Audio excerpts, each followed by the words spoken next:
1976 में स्कॉटलैंड के शहर एबरडीन से 190 किलोमीटर दूर वीरान समंदर के ठीक इस हिस्से में ऑफशोर ऑयल प्लेटफॉर्म, जिसको पाइपर अल्फा कहा जाता था, उसने ऑयल की एक्सट्रैक्शन और प्रोडक्शन का काम स्टार्ट किया।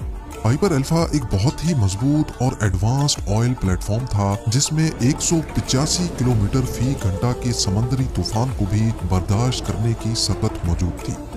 तो ये समंदर के एक ऐसे हिस्से में जहां दूर दूर तक कोई शहर आबाद नहीं, लेकिन पाइपर अल्फा अपने आप ही एक शहर था, क्योंकि एक वक्त में यहाँ 226 वर्कर्स रहते थे जो शिफ्टों में 24 घंटे काम किया करते थे। अपने दौर की हाई टेक रिग होने के साथ साथ पाइपर अल्फा दुनिया की सबसे ज्यादा प्रोडक्टिव रिग भी थी, जो अपने अच्छे वक्तों में डेली 3 लाख से ज्यादा ऑयल के बैरल्स प्रोड्यूस करती थी। इसकी कामयाबी देखते हुए 4 ही सालों के बाद यानी 1980s की शुरुआत में ही इसको नेचुरल गैस और लिक्विड पेट्रोलियम गैस की प्रोसेसिंग के लिए भी इस्तेमाल किया जाने लगा। इसका टोटल वजन 20,000 टन था, जो तकरीबन 100 ट्रेन इंजन्स के बराबर बनता है। और अगर इसकी ऊंचाई का अंदाजा लगाया जाए तो ये समंदर के सरफेस से 90 फीट ऊंची थी, जबकि इसका आधे से भी ज्यादा हिस्सा समंदर के अंदर हुआ करता था। जी हाँ, ये फ्लोटिंग ऑयल प्लेटफॉर्म नहीं था, बल्कि हैरत अंगेज तौर पे इसकी फाउंडेशन 750 फीट समंदर के बॉटम से उठाई गई थी। पाइपर अल्फा का मेन काम ऑयल की प्रोडक्शन था, जिसको प्रोडक्शन डेक पे किया जाता था।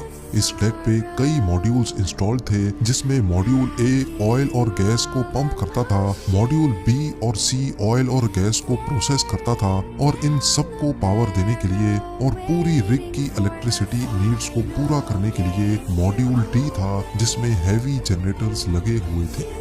ये एक बहुत ही कॉम्प्लेक्स प्रोसेस होता है, जिसमें पार्ट्स की रेगुलर मेंटेनेंस भी रिक्वायर्ड होती है, और इसी मेंटेनेंस के लिए पाइपर अल्फा पर 200 से ज्यादा वर्कर्स की आर्मी रहती थी, जिनके लिए प्रोडक्शन डेक के ऊपर कंपार्टमेंट्स बनाए गए थे। वर्कर्स अपनी ऑफ शिफ्ट में यहाँ रिलैक्स करते थे, जिसके लिए एंटरटेनमेंट, कैफेटेरिया और स्लीपिंग क्वार्टर्स भी मौजूद थे। 6 जुलाई 1988 वाला दिन भी दूसरे दिनों की तरह इन वर्कर्स के लिए एक रूटीन का वर्किंग डे था। सुबह के 7:45 पे मेंटेनेंस स्टाफ ने एक पंप की मेंटेनेंस के लिए कंट्रोल रूम से परमिशन मांगी। कंट्रोल रूम के शिफ्ट ऑपरेटर्स ने पेपर वर्क के बाद उनको परमिशन दे दी। आपको यहाँ बताते चलें कि ये किसी भी ऑफ शोर ऑयल प्लेटफॉर्म पे सेफ्टी को बरकरार रखने के लिए एक रूटीन वर्क होता है, इसीलिए इसमें कुछ भी एबनॉर्मल नहीं था। नॉर्मली ऑफशोर रिग्स समंदर के बॉटम से भी कई हजार फीट नीचे से ऑयल और गैस को पंप करती हैं, उनको प्रोसेस करती हैं, और फिर कंप्रेसर पंप्स की मदद से उनको रिग से बाहर पाइपलाइंस के जरिए एक्सपोर्ट किया जाता है।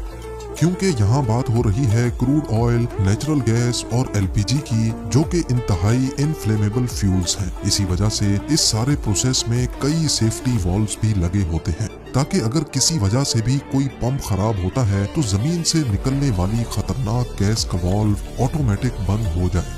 पाइपर अल्फा की प्रोडक्शन डेक पे पंप ए गैस को कंप्रेस कर रहा था, जबकि पंप बी बंद पड़ा था, क्योंकि उसका काम पंप ए को बैकअप देने का था।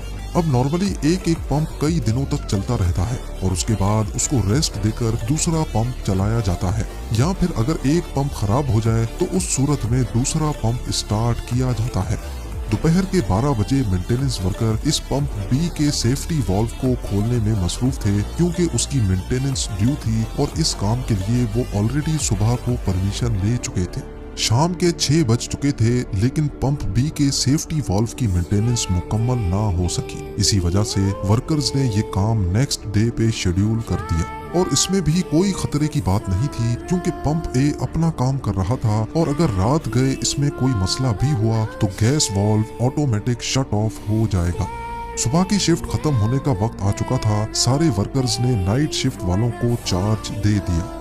नाइट की शिफ्ट में टोटल 62 वर्कर्स थे, जबकि बकाया 164 वर्कर्स ऊपर लिविंग क्वार्टर्स में रिलैक्स करने चले गए। नाइट शिफ्ट के वर्कर्स के लिए भी ये एक रूटीन वर्किंग डे था, लेकिन अब वो टाइम आ गया जब चीजें बिगड़ना शुरू हो गई। रात के 9:45 पर कंट्रोल रूम स्टाफ को एक अलार्म शो हुआ कि पंप ए ट्रिप हो चुका है। ये पंप गैस को 78 एटमॉस्फेयर पे कंप्रेस करता था। ये इतना ही प्रेशर है जितना गाड़ी के टायर में हवा के प्रेशर को 50 टाइम्स बढ़ा दिया जाए। पंप ऑपरेटर की एक टीम पंप ए के पास गई और उसको रीस्टार्ट करने की कोशिश की। नॉर्मली पंप आसानी से स्टार्ट हो जाता है, लेकिन इस बार वो नहीं हो रहा था। अब कंडीशन ये थी कि जमीन के नीचे से गैस मुसलसल टैंक में जमा होती जा रही थी और अगर अगले आधे घंटे तक पंप ना चला तो गैस वाल्व बंद हो जाएगा और इसके साथ ही पूरी रिग का प्रोडक्शन प्रोसेस भी। बेशक ये इतना डेंजरस तो नहीं था, लेकिन वर्कर्स रिग के शटडाउन को हर कीमत पर अवॉइड करना चाहते थे। ऑपरेटर्स के पास अब सिर्फ एक ही ऑप्शन बचा था कि बैकअप पंप यानी पंप बी को स्टार्ट किया जाए। लिहाजा वो कंट्रोल रूम गए और मेंटेनेंस शीट में देखा तो मालूम पड़ा कि सुबह की शिफ्ट वालों ने पंप बी पर अभी तक मेंटेनेंस का काम स्टार्ट ही नहीं किया। ये देखकर पंप बी को ऑन करने का फैसला किया गया। पंप बी को स्टार्ट करते ही सब कुछ वापस नॉर्मल हो गया, लेकिन इसके 10 मिनटों के बाद 9:55 पर कंट्रोल पैनल में कई और अलार्म्स बजना शुरू हो गए और ये कोई वार्निंग अलार्म्स नहीं थे, बल्कि ये गैस लीकेज अलार्म्स थे। यानी ये इस बात की निशानी थी कि रिग में कहीं ना कहीं गैस लीक हो रही है। अभी कंट्रोल रूम का स्टाफ कुछ और करता कि अचानक एक जोरदार धमाका हुआ और रिग में आग भड़क उठी। पास गुजरती हुई एक मेंटेनेंस शिप के कैप्टन ने ये पूरा मंजर देखा, जिसने बताया कि रिग में पहले ब्लू कलर का फ्लेम भड़का था। इस धमाके ने तो जैसे पूरी रिग में हलचल मचा दी। कुछ वर्कर्स ने पानी में छलांग लगाकर अपनी जान बचाई तो कुछ SOP को फॉलो करते हुए हेलीकॉप्टर रेस्क्यू का वेट करने लगे। इतने में रिग का तमाम ऑटोमेटिक सेफ्टी सिस्टम एक्टिवेट हो गया, जिसने जनरेटर्स, पंप्स और कंप्रेसर्स सबको बंद कर दिया। वो जहां 24 घंटे शोर शराबा रहता था, वहां अब एक खौफनाक खामोशी छा गई। लेकिन ये खामोशी ज्यादा देर ना चल सकी। 10:20 पे रिग में दूसरा धमाका हुआ। अब धुएं और भड़कती आग की वजह से हेलीकॉप्टर रेस्क्यू का सवाल ही नहीं था। पास मौजूद शिप्स जो अंडर वाटर पाइपलाइंस इंस्टॉल कर रही थी, वहां से ये पूरा मंजर देखा भी गया और उसको रिकॉर्ड भी किया गया।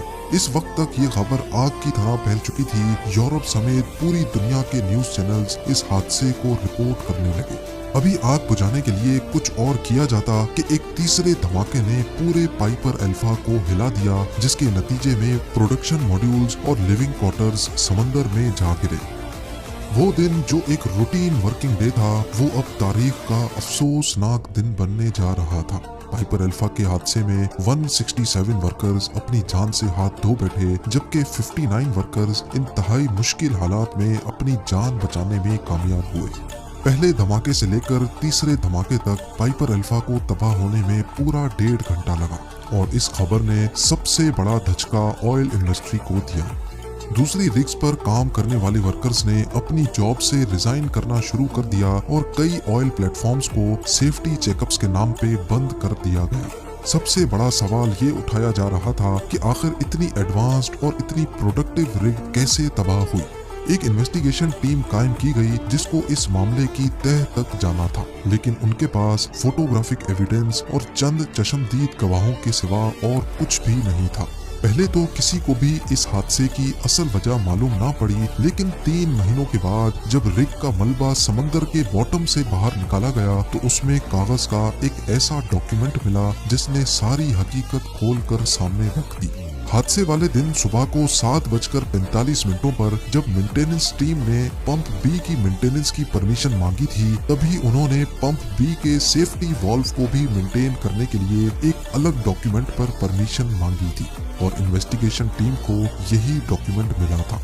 नाइट शिफ्ट वालों ने पंप बी को ऑन करने से पहले ये तो देखा कि पंप बी पर मेंटेनेंस स्टार्ट नहीं की गई, लेकिन उन्होंने दूसरे ही बॉक्स में पड़े पंप बी के सेफ्टी वाल्व को रिमूव करने का डॉक्यूमेंट नहीं देखा, जिसको असल में डे शिफ्ट वाले पहले ही रिमूव कर चुके थे। पंप और सेफ्टी वाल्व दोनों अलग अलग रूम्स में मौजूद होते हैं, इसी वजह से किसी ने भी ये नोटिस नहीं किया कि पंप बी का सेफ्टी वाल्व मौजूद ही नहीं है। पंप बी के सेफ्टी वाल्व ना होने की वजह से उसमें से गैस लीक हुई और 10 मिनट के अंदर ही गैस मॉड्यूल की फायर वॉल फाड़कर बाहर निकल गई और अचानक उसमें आग भड़क उठी। मॉड्यूल सी में भड़कने वाली आग जल्द ही मॉड्यूल बी तक पहुंच गई, जहां हजारों टन क्रूड ऑयल सिलेंडर में मौजूद था। इस क्रूड ऑयल को आग लगने से दूसरा धमाका हुआ, जिसने एलपीजी की गैस लाइन को डैमेज किया और एलपीजी गैस लाइन डैमेज होने की वजह से तीसरा धमाका हुआ। अगर आपको इस धमाके की नोयत का अंदाजा लगाना हो तो बस ये जान लें कि पाइपर अल्फा में जिस वक्त आग लगी उस वक्त उसमें इतनी गैस मौजूद थी कि उससे पूरे यूनाइटेड किंगडम की डोमेस्टिक खपत को पूरा किया जा सकता था। इस एक छोटी की गलती की वजह से न सिर्फ कंपनी को 2 अरब यूएस डॉलर्स का नुकसान हुआ, बल्कि कई कीमती जानें भी इस हादसे में जाया हुई। आज भी स्कॉटलैंड के शहर एबरडीन में इन वर्कर्स की याद में एक स्कल्पचर पार्क मौजूद है, जहां उनकी फैमिलीज रेगुलर विजिट करती हैं। उम्मीद है जेमटीवी की ये वीडियो भी आप लोग भरपूर लाइक और शेयर करेंगे। आप लोगों के प्यार भरे कमेंट्स का बेहद शुक्रिया। मिलते हैं अगली शानदार वीडियो में।